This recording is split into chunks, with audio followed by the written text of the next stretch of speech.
So, mga katakers, nauli na ang inyong takiring from the Netherlands. So, karon kay gigutom ang inyong takiring, guys.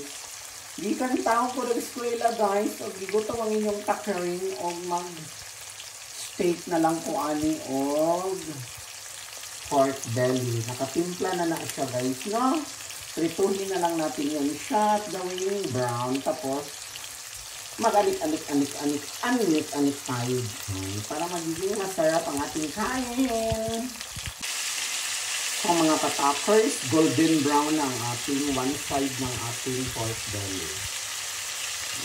Ipa-golden brown pa talaga natin sa mga katakers. So, just wait lang mga katakers.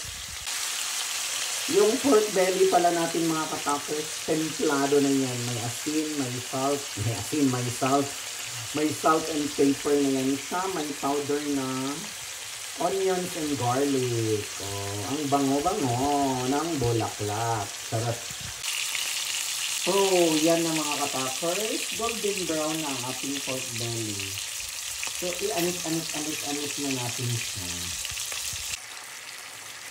So mga katakers, guwapa na kayo ang atong pork belly, pero kulangan pa yan siya. So, palalambutin pa natin siya para masarap. So, this is it na mga katakers. Luto na ang ating pork belly para siyang manginasal. Manginasal sa kawali ang drama. So, dali na mga katakers, mga katakers. Magpakaunat ang mga katakers. Anak ko ninyo pa. This is it, ang inyong katakers. Mukaunag, mang-inasal na pork belly ala drama. Charot! Mga unat guys! Mga unat ang mga katakers.